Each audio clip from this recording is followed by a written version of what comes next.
오늘 우리에게 주시는 하나님의 말씀은 구약 성경 말라기 1장 2절로 5절 말씀입니다. 말라기 1장 2절로 5절까지 말씀입니다. 이 계시의 말씀을 봉독할 때 다 함께 살아계신 하나님의 음성을 들으실 수 있기를 바랍니다. 여호와께서 이르시되 내가 너희를 사랑하였노라 하나 너희는 이르기를 주께서 어떻게 우리를 사랑하셨나이까 하는도다. 나 여호와가 말하노라 에서는 야곱의 형이 아니냐. 그러나 내가 야곱을 사랑하였고 에서는 미워하였으며 그의 산들을 황폐하게 하였고 그의 산업을 광야의 이리들에게 넘겼느니라. 에돔은 말하기를 우리가 무너뜨림을 당하였으나 황폐된 곳을 다시 쌓으리라 하거니와 나 만군의 여호와는 이르노라.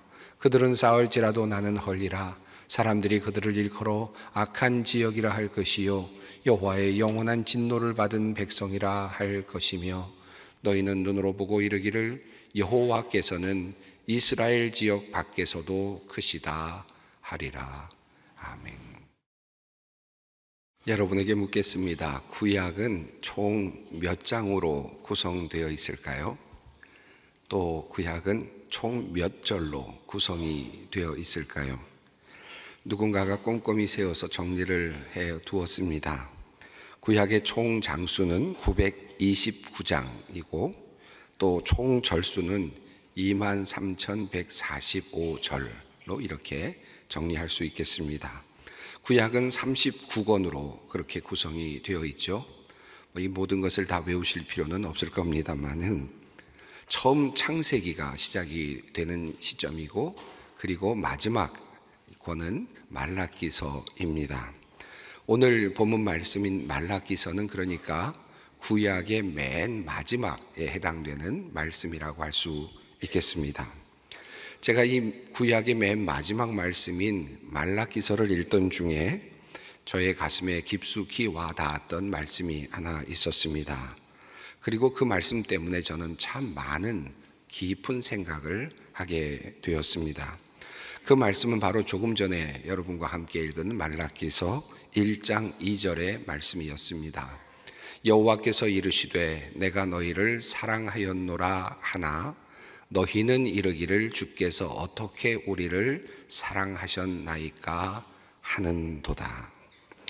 하나님의 섭섭한 감정이 잘 느껴지는 이 말씀은 구약의 말씀의 마지막 결론에 해당한다라고 그렇게 말할 수 있지 않을까. 그렇다면 참 안타까운 마음이 들 수밖에 없는 말씀이 아닌가 하는 그런 생각이 들었습니다.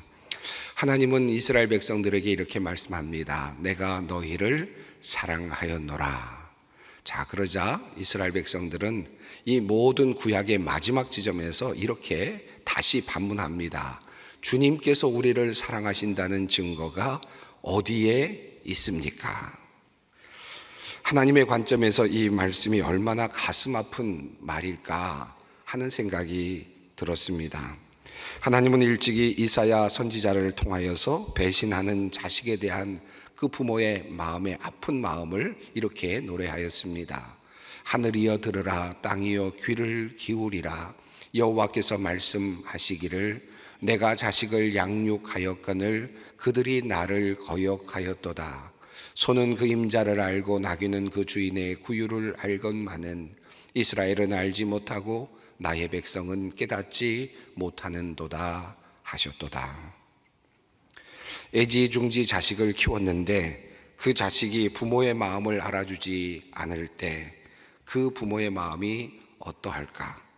그것도 한 자식을 정말 편애하듯이 그렇게 아이를 키워냈는데 그렇게 아이를 키워낸 그 자식이 그만 부모를 외면하려고 할 때 그 마음이 어떠할까를 상상해 보게 됩니다. 오늘 말씀은 바로 이 마음, 하나님의 마음을 이렇게 표현하고 있습니다. 에서는 야곱의 형이 아니냐. 그러나 내가 야곱을 사랑하였고 에서는 미워하였으며 그의 산들을 황폐하게 하였고 그의 산업을 광야의 이리들에게 넘겼느니라. 어찌 보면 부모로서 구차해 보이기도 하는 그런 말씀이 아닐까 생각이 드는 내용입니다. 하나님은 온 세상을 창조하셨고 그리고 아담과 하와를 통해 온 인류를 창조하셨습니다. 그 중에서 하나님께서는 특별히 아브라함을 선택하셨고, 그리고 그 가문을 아주 특별히 사랑하셨습니다. 그리고 또 똑같은 가문이지만 이삭의 아들 중에서 에서와 야곱 중에서 하나님은 야곱을 선택하시고 그 자손들을 특별하게 사랑해 주셨습니다. 구약의 전반적으로 흘러가는 이야기는 바로 이 이스라엘, 그러니까 야곱의 자손들과 함께 하셨던 하나님의 역사라고 할 수 있겠죠. 야곱의 자손들을 그렇게도 편애하셨던 하나님의 이야기가 바로 구약이라고도 할 수 있겠습니다. 그들에게 복을 주시고 그들을 자녀로 삼으시고 그들을 특별하게 이끌어 오신 이야기가 바로 구약의 중심 내용이라 할 수 있을 것입니다. 그러니까 하나님은 같은 이삭의 자손이었음에도 불구하고 에서는 덜 사랑하셨고 야곱은 더 사랑하셨다라고 그렇게 말씀을 하시는 겁니다. 내가 너를 택하였고 너만을 편애하였다. 다른 형제들 다 버리고 너만 사랑했다. 너희들 가족들만 내가 그렇게 돌보고 또 사랑했다. 그렇게 하나님께서는 지금 말씀을 하시는 겁니다. 구약 성경의 이야기는 이 사실을 우리에게 분명하게 보여주죠. 야곱의 후손들이 이스라엘이 애굽으로 건너가게 된 다음부터 이 이야기가 바로 출애굽의 시작 아닙니까? 하나님은 이스라엘 백성들이 애굽에서 부르짖는 소리를 들으셨습니다. 야곱의 자손들이 그곳에서 울부짖는 소리를 들으시고는 하나님께서 가만 계시지 아니하시고 모세를 보내셔서 그들을 이집트에서 애굽에서 이끌어 내셨습니다. 출애굽을 시키신 것입니다. 그리고 그들을 젖과 꿀이 흐르는 땅으로 인도해 가셨습니다. 그리고 그 가나안 땅에서 하나님만을 섬기며 살 수 있도록 길을 열어 주셨습니다. 이 정도로 편애한 그런 백성이 있었습니까? 하나님께서 이토록 그렇게 사랑하셨던 백성인 이스라엘이 아니고 누구이겠습니까? 이렇게 하나님께서는 가나안으로 이스라엘 백성들을 끌고 가셨고 그들을 특별하게 사랑해 주셨지만 이스라엘 백성들은 하나님만을 섬기는 일에 그만 실패하고 말았습니다. 하나님은 그들에게 친히 계명도 주시고 기적도 보여주시고 그리고 함께하여 주시고 전쟁에서 때로는 승리하게 하시고 때로는 징계하게 하시면서 그들을 이끌어 가시기를 원하셨지만 그들은 하나님의 그러한 사랑에 응답하지 못하였습니다. 마치 한 아이만을 바라보며 살아온 어머니가 그 딸 또는 그 아들로부터 버림받은 느낌이랄까, 또는 그 자식이 장성하여서 어머니를 향하여 반항하는 모습이랄까, 마치 말라기서의 시작은 그와 같은 느낌이 들기에 충분해 보입니다. 자, 그렇다면 이스라엘은 왜 하나님께 이런 불경한 말을 마지막에 쏟아내고 있는 것입니까? 그들의 형편을 보면 그들이 그렇게 이야기할 만하다라는 생각이 들기도 합니다. 그들은 지금 망해가는 이스라엘을 보고 있습니다. 근근히 생명을 이어가고는 있지만 그저 생존하고 있을 뿐 위대한 나라를 건설하지도 못하였고 세상을 지배해 본 적도 없습니다. 말라기의 시대적인 배경이 분명하지는 않습니다만은 그들이 바벨론 포로의 생활을 하고 막 돌아온 시점일 수도 있겠고 혹은 이후 학계 또는 스가랴 활동이 있은 이후일 수도 있겠습니다. 어느 시점이든 그 이스라엘의 상황은 녹록지 않았던 상황이었습니다. 하나님의 선택받은 백성이 지금 긴 포로의 시간을 마치고 지금 돌아오고 있는 시점이다라고 상상해 본다면 그렇죠. 혹은 돌아와서 수십 년을 보내면서 그렇게 지내고 있는데 그저 자그마한 성전 하나 짓고 이웃 백성들을 눈치 보면서 살아가고 있는 그들의 현실인데 바로 이것이 그들의 현 상황 모습이라 할 수 있겠습니다. 그들은 이렇게 충분히 말할 만합니다. 하나님이 우리를 선택하셨는데 하나님이 우리를 사랑하신다고 하는데 왜 우리의 모양은 이 모양밖에 되지 않는가? 이집트의 라 태양신은 이집트를 저토록 부강하게 만들었고 또 바벨론의 벨 마두룩은 바벨론을 저토록 큰 나라로 만들어 주었는데 우리 하나님은 도대체 우리를 위하여 무슨 일을 하였다는 말인가? 이런 불만이 생겨날 수도 있을 것입니다.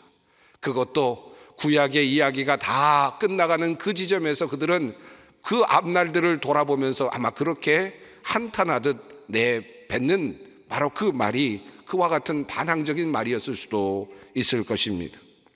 자신들의 잘못은 생각하지 아니하고 아마도 이스라엘은 하나님을 향한 원망의 마음이 가득했을 것입니다. 그들이 만들어 놓은 성전은 지금 보잘것이 없고 그들의 형편은 나아진 것이 없습니다. 아브라함에게 주신 말씀, 야곱에게 주셨던 말씀, 내가 너로 복의 근원이 되게 하겠다, 너에게 복을 주겠다라고 하는 이 약속은 도대체 어디에 있는 것입니까? 우리는 초라하고 여전히 보잘것없고 여전히 근근히 살아가고 있을 뿐입니다. 왜 우리의 형편은 나아지지 않는 것이고 우리는 이렇게 강대국들의 지배 아래서 힘들게 살아가야만 하는 것입니까? 그래서 그들은 이렇게 말합니다. 주님께서 우리를 사랑하신다는 증거가 어디에 있습니까? 이 반항적인 질문이 구약 성경의 맨 마지막 권 첫 장 첫 절에 쓰여 있는 것이 참 놀랍습니다. 하나님께서 그토록 이스라엘을 사랑하시고 그토록 함께 하시고 그토록 그들을 이끌어 오셨는데 그 마지막 결론은 바로 이 반항적인 말로 끝이 나고 있습니다. 마치 이것이 구약에 나타난 하나님과 이스라엘 사이의 관계의 종결처럼 보이기도 합니다. 사실 우리도 이와 비슷한 경험을 할 때가 있습니다. 특별히 이스라엘 백성들이 토로했던 것은 그런 마음으로 하나님께, 것과 같은 그런 마음으로 우리가 하나님께 항의하고 싶을 때가 참 많이 있습니다. 왜 하나님은 하나님을 믿지 않는 사람들의 사업은 번성하게 하시면서 왜 하나님의 백성인 나의 사업은 이렇게도 힘들게 만드시는가? 하나님께서 나에게 힘을 주셔서 큰 사업으로 번성케 하시면 내가 하나님의 영광을 위해서 더 큰 일을 할 수 있을 텐데 왜 하나님께서는 그렇게 하지 아니하시고 이렇게 나를 보잘것없는 자리에 그냥 내버려 두시는가? 하나님께서 나를 사랑하신다는 증거가 어디에 있습니까? 왜 하나님은 이렇게 하나님을 잘 믿는 우리 아들을, 우리 딸을 먼저 이 세상에서 데려가셔야 했습니까? 왜 사랑하는 남편을, 아내를 몹쓸 병을 주셔서 고생하게 하시고 먼저 데려가셔야만 했습니까? 하나님 믿지 않는 저 사람들은 건강하게 잘 살고 있는데 왜 하나님을 잘 믿는 우리는 이렇게 고통스러운 자리에 계속해서 머물게 만드시는 것입니까? 하나님께서 우리를 사랑하신다는 증거가 어디에 있습니까? 이미 여러 번 말씀드렸습니다마는 저도 편안한 인생의 길을 걸어온 사람은 아닙니다. 하나님께서 나를 멀리 하시는 것 같은 경험을 했던 적도 많았습니다. 하나님께서 나를 버리신 것 같은 경험을 했던 적도 많았습니다. 하나님의 부재를 느끼는 순간도 저의 인생에는 여러 번 있었습니다. 큰 실망으로 산에서 뛰어내릴 뻔했던 위기의 순간도 저에게 있었습니다. 그러던 어느 날, 2007년 어느 날 새벽 기도를 하던 중에 주님의 임재를 경험하게 되었습니다. 엎드려 기도하던 중에 문득 내가 예수님의 무릎 위에서 기도하고 있는 느낌을 갖게 되었습니다. 눈을 들어서 위를 바라보는데 밝은 빛이 내려와서 눈을 뜰 수 없을 지경이었습니다. 분명 주님께서 내 위에, 바로 내 옆에 계신다는 느낌이 들었습니다. 그리고 위에서 따뜻한 목소리가 저에게 들려왔습니다. 내가 너를 사랑하노라. 그런데 그 순간 저는 주님 앞에 항의하듯 이렇게 말을 내뱉었습니다. 그런데 왜 이래요? 그런데 왜 이렇게 하세요? 그런데 왜 이래요? 왜 나에게 이렇게 하세요? 하나님께서 나를 사랑하신다는 증거가 어디에 있습니까? 하나님께서 나를 사랑하시는데 왜 이런 일이 일어납니까? 왜 병에 걸리고, 왜 원하던 것을 얻지 못하고, 왜 셀 수 없이 시험에 떨어져야 하고, 왜 억울하게 악한 사람들에게 당해야 합니까? 그것도 못 막아주시면서 왜 사랑하신다는 말만 하십니까? 그러던 어느 날 저는 예수님의 마음을 깨닫게 되었습니다. 예수님도 하늘로부터 들려오시는 하나님의 음성을 들은 적이 있습니다. 세례를 받으시던 바로 그 자리에서 몸소 하나님의 음성을 들었습니다. 하늘로부터 소리가 있어 말씀하시되 이는 내 사랑하는 아들이요 내 기뻐하는 자라 하시니라. 하나님께서 예수님을 향하여 하신 말씀은 이는 내 사랑하는 자다, 내가 사랑한다 라고 그렇게 말씀하셨고, 예수님은 그 말씀을 몸소 들으셨습니다. 한 번이 아니었습니다. 변호산에서도 또다시 그 음성이 들려왔습니다.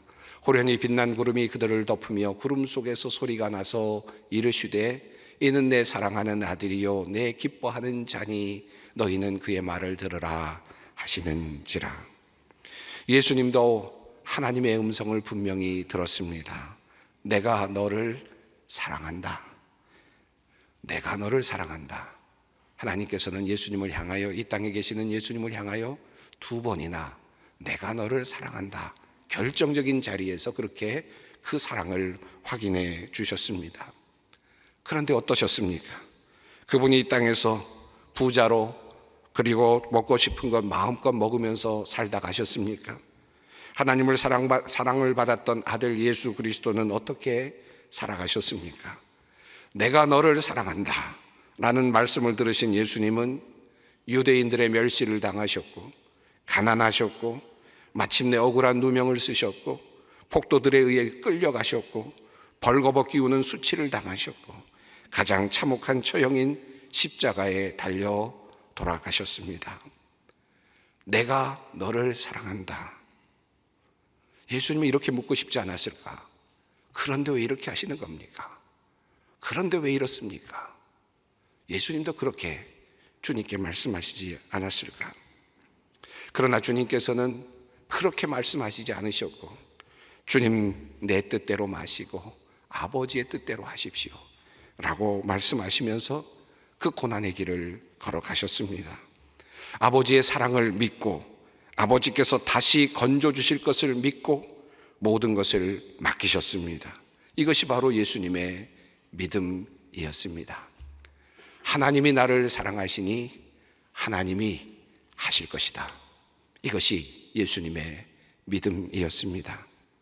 하나님은 죽은 예수를 다시 살려내시는 그 기적으로 아들을 향한 사랑을 마침내 확증하여 주셨습니다. 예수님의 삶과 죽음 그리고 부활을 통해서 보게 되는 하나님의 사랑은 인간의 굴레로서 고통과 가난, 모함과 억울함, 그리고 배신과 죽음에서 우리를 면제해 주시는 그런 사랑이 아니라, 우리가 어디에 있든지, 심지어 우리가 비참하게 죽임을 당할지라도 우리를 다시 살려내시는, 다시 일으켜 세워주시는 사랑입니다. 이것이 하나님의 사랑입니다. 하나님께서 예수님을 사랑하셨습니다. 그러나 그 고통, 그 십자가를 면제해 주신 것이 아니라 그를 비참한 죽음에서 다시 살려내심으로 하나님의 공의를 이루시고 하나님의 사랑을 확증하여 주신 것입니다. 이것이 하나님의 사랑입니다. 그러므로 바울은 고백합니다. 우리가 사방으로 우겨쌈을 당하여도 쌓이지 아니하며 그 답답한 일을 당하여도 낙심하지 아니하며 박해를 받아도 버림받지 아니하며 거꾸로 들림을 당하여도 망하지 아니한다. 그의 고백입니다. 우리가 어떻게 될지라도 우리는 결코 망하지 않는다. 하나님의 사랑이 우리를 다시 일으키실 것이다. 어려운 이웃들과 함께하던 구로동 시절, 과부의 아이들이 성탄절 때마다 산타크로스의 선물인 새 신발을 신고 나올 때 저에게는 새 신발이 없곤 하였습니다. 제가 종종 말씀드렸던 제 마음속에 오랫동안 숨겨져 있는, 또 감추어져 있는 비밀스러운 그런 상처이기도 합니다. 저희 아버님께서 아버님 없는 그 자녀들에게 성탄절 크리스마스 선물로 산타크로스가 되셔서 그들에게 선물을 나눠주시곤 하셨는데 정작 저에게는 그 신발이 주어지진 않았습니다. 나중에 아버님께서 그런 일을 하신다는 것을 알게 되었을 때 왜 나에게는 신발을 주지 않아요? 라고 제가 물었을 때 저희 아버님께서 하셨던 말씀이 지금도 기억합니다. 너는 아버지가 있지 않냐? 그래서 아버님께서 저에게 신발을 안 사주신 것은 지금도 애석합니다만은, 그러나 그 말씀의 의미를 곰곰이 생각해 보곤 합니다. 아버님이 무슨 뜻으로 그런 말씀을 하셨을까? 이런 뜻 아니었겠습니까? 내가 오늘 너를 위해서 신발을 사주지는 않아. 그런데 너는 아버지가 있어. 너는 신발보다 더 큰 걸 얻을 수 있는 아버지가 있다. 네가 필요한 것 있으면 내가 꼭 너에게 줄 거야. 네가 꼭 원하는 거 있으면 나는 너에게 반드시 줄 것이다. 네가 만약에 어려움에 처하면 나는 나의 모든 것을 내어놓을 준비가 되어 있어. 내가 너를 사랑한다. 너는 아버지가 있지 않냐? 이 말씀 아니었겠습니까? 하나님께서 우리의 고난을 보시면서도 같은 마음이 아니실까 하는 그런 생각을 해보게 됩니다.